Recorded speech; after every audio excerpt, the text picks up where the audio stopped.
இப்போ நம்ம எங்கே இருக்கோம்னா பவானிப்பட்டினா டைமிங், அதாவது எப்படி வளர்றேன் எனக்கு மட்டும் தான் இப்படியா இல்லை எல்லாத்துக்கும் இப்படியான்னு தெரியல. நீங்கள் சேனல் வச்சுருந்து வீடியோ அப்லோட் பண்ணுறவங்களா இருந்தால் என்ன மாதிரி உங்களுக்கு அந்த ஸ்ட்ரகிள் இருக்கான்னு சொல்லுங்கள். நம்ம வீடியோக்கு முன்னால் வந்து நல்லா கரெக்டாக பேசிடுவோம். வீடியோ ஸ்டார்ட் பண்ணும் போது தான் அப்படியே வளர ஆரம்பிச்சிடும். நம்ம எங்கே இருக்கோம்னா பவானிப்பட்டினா நோ என்ட்ரி முடிஞ்சு இப்போ நம்ம அவுட் ரோடுக்கு வந்துட்டு அந்த ரயில்வே கேட் வரும் பார்த்தீங்களா, ஸோ அங்கே கரெக்டாக இப்போ தான் பாஸ் பண்ணி நேராக போயிட்டு இருக்கோம். இது வரைக்கும் எத்தனை கிலோமீட்டர் பாஸ் பண்ணியிருக்கோம்னா 1450 கிலோமீட்டர் பாஸ் பண்ணியிருக்கோம் ஈரோட்லேருந்து வண்டி எடுத்து. இப்போ இன்னும் எத்தனை கிலோமீட்டர் போனோம்னா ஒரு 200 கிலோமீட்டர் போனோம் பர்காடுக்கு. காலையிலக்குள்ளே போயிடலாம் அன்லோடிங் பாயிண்ட்டுக்கு. நம்ம எப்போ எடுத்தோம்னா சனிக்கிழமை நைட்டு எடுத்தோம், லோடு ஏற்றிட்டு 8 மணிக்கு எடுத்தோம். அப்புறம் சனிக்கிழமை நைட்டு, ஞாயிற்றுக்கிழமை பகல், ஞாயிற்றுக்கிழமை நைட்டு, இன்றைக்கி திங்கக்கிழமை பகலோடி திங்கக்கிழமை நைட்டு, இன்றைக்கி செவ்வாய்க்கிழமை காலையில் போய் லோடு இறக்குற மாதிரி. கிட்டத்தட்ட சனி ஞாயிறு திங்கள் செவ்வாய் 4வது நாள் போய் லோடு இறக்குற மாதிரி. டக்குன்னு அந்த கண்ணு பார்க்க புலி கண்ணு மாதிரியே இருக்குல்ல, புலி கண்ணா பூனை கண்ணு. அது டக்குன்னு பார்த்து நானே வெக்ஸ் ஆகிட்டேன், என்னடா அது திடீர்னு கண்ணு காட்டுதே அப்படின்ட்டு.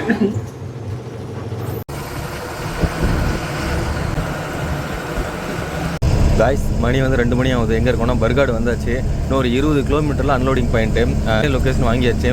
ஸோ பக்கமாக போயிட்டு நான் காலைல போய் லோடு இறக்க வேண்டியது. அதான் 4 மணிக்கு பிளான் பண்ணோம். கரெக்டாக 4 மணிக்கு 3:30 போயிடலாம். போயிட்டு ஆனால் போனவன் தான் தெரியும் எப்போ இறக்குறாங்க அப்படின்ட்டு.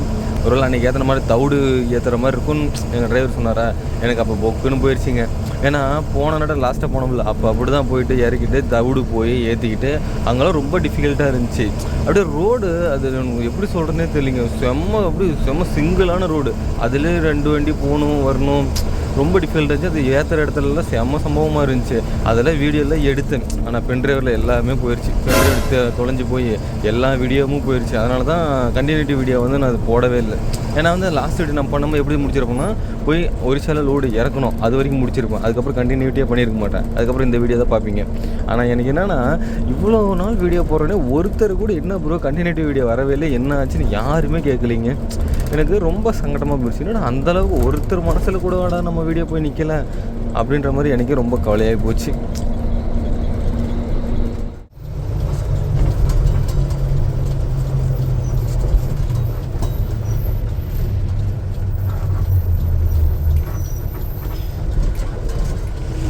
காய்ஸ் இன்னொரு 5 கிலோமீட்டர் தான் கம்பெனி.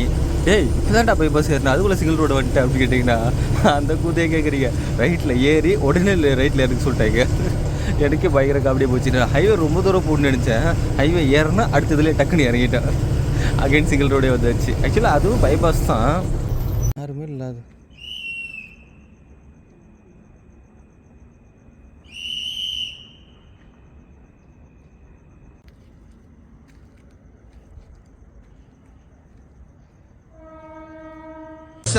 இட்லி சாம்பார் சட்னி.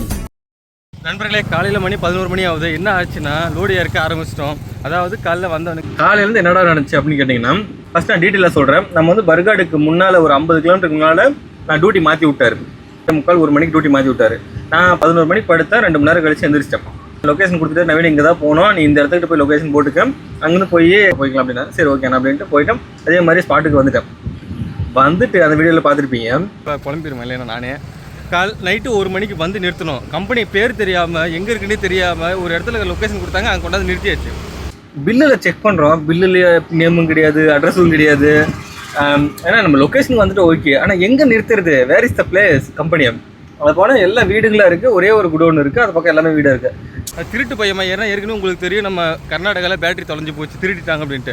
ஸோ அதனால் 1 மணிக்கு அது கம்பெனி தெரியும், கம்பெனி வெளியில் நின்னோம், லோடு இறக்கிறதுக்கு நிறுத்திட்டு இருக்கோம். அவங்க காலையில் இருந்தாங்க, அந்த கேப்பில் இந்த மாதிரி ஆயிடுச்சு. 2-2:30 கேட்ட வந்தோம். தூக்கத்தில் மாதிரி இப்படி உழைத்துக்கிறேன்.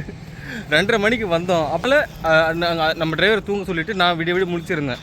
6 என்ன ஒரு பிரச்சனைனா வண்டி ரோடு மேலே நிற்கிது 6:30 வரைக்கும். அதுக்கப்புறமா நான் தூங்கிட்டேன். அப்புறம் அவர் 2 பேர், ஒருத்தர் முடிச்சிருக்கணும், ஒருத்தர் தூங்கணும். என்ன பண்ணலாம் அப்படின்னு நான் நீங்கள் தூங்குங்க, நான் முடிச்சிட்ருக்கேன், நான் பார்த்துக்கிறேன் அப்படின்ட்டு அப்படியே கொஞ்சம் நேரம் செல்ல பார்க்குறது, கொஞ்சம் 2 சைடு மிரர் பார்க்குறது. 1 மணி நேரம் நானே கேஷுவலாக விட்டுட்டு 2 பக்கம் பார்த்துட்டேன். திடீர்னு ஒரு 1 மணி நேரம் கழிச்சு ரைட் சைடு லாக்கர் இது இருக்குல்ல டோரு, அது தடுக்குன்னு ஒரு சவுண்டு வச்சு பயமாகி போச்சு. என்னடா அது சவுண்டு வருது, எவ்வளோ திருடகுது வந்துட்டாடா அப்படின்ட்டு சைடு மிரர் எட்டி பார்க்குறது, எல்லாம் உத்து பார்க்குறது, இந்த பக்கம் பார்க்குறது. ஏன்னா நம்ம உள்ளே நிற்கிற நம்ம சைடு மிரர் பார்த்தா நமக்கு தெரியும் வெளியில் யாருக்குறாங்கன்ட்டு, ஆனால் வெளியிலேருந்து பார்த்தா நம்ம பார்க்குறோன்னு தெரியாது. ஸோ அது ஒரு ப்ளஸ்ஸு சைடு மிரர் கொடுத்துருக்கோம்.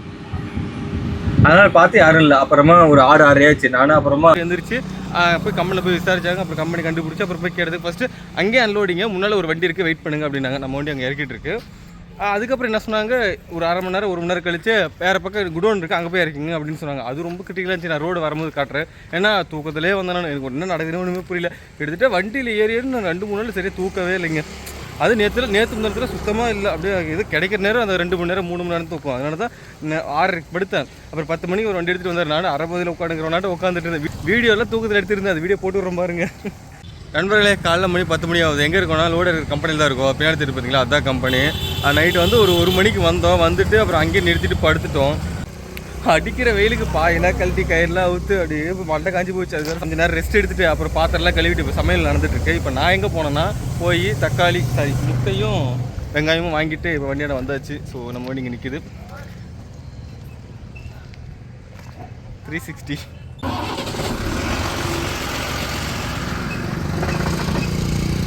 மணி 12 மணி ஆயிடுச்சு. இப்போ என்ன பண்ணிட்டு இருக்கேன்னா, சாப்பாடு ரெடி. கம்மன்னு சாப்பாடு, அதை தொட்டுக்க முட்டை பொரியல், அப்புறம் சாம்பார். இது என்னன்னு கெஸ் பண்ணுங்க பாப்பா, இதுக்குள்ளே என்ன இருக்குன்ட்டு. கீழே 3, 2, 1 டடா. பழைய சோறும் மிளகா கஞ்சும், அந்த மாதிரி பழைய சோறில் தயிர் தாளிச்சது. இதுக்குள்ள என்ன தெரியுமா இருக்குது, கருவாட்டு குழம்பு. ஸோ இது மொத்தமாக சேர்ந்தா தட்டில் இப்படி இருக்கும். சாம்பார், முட்டை பொரியல் எனக்கு ரொம்ப பிடிக்கும். இது காரைக்கால் ஸ்டைலு. ஸோ சாப்பிட்டு பார்ப்போம் எப்படி இருக்குன்ட்டு. வாங்க சாப்பிட்லாம். லோடு இறக்கி கிட்டத்தட்ட ஒரு 25% இறக்கிட்டாங்க. அங்கெல்லாம் பசங்க குளிக்கிறாங்கல்ல. ஸோ அதெல்லாம் நான் அப்புறம் சொல்கிறேன். பசிக்குதுப்பா, சாப்பிடணும். நண்பர்களே, சாம்பார் பொரியல் எல்லாமே சூப்பர், நல்லா இருக்குது. காரைக்கால் ஸ்டைலில் பண்ணியிருக்காரு. நான் இந்த இடத்துக்கு வந்த உடனே ஃபஸ்ட்டு இம்ப்ரெஸ் ஆனது, பக்கத்துலேயே வாய்க்கால் இருக்கா, தண்ணி ஓரளவுக்கு பரவாயில்ல, ரொம்ப க்ளீனால ஓரளவுக்கு நல்லா இருக்குது.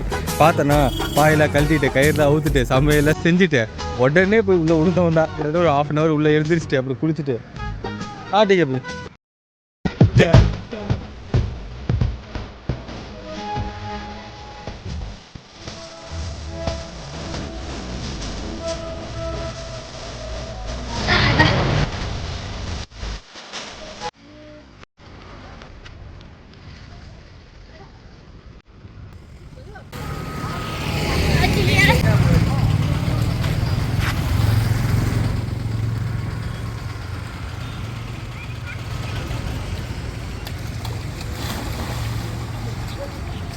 தோசை, இட்லி.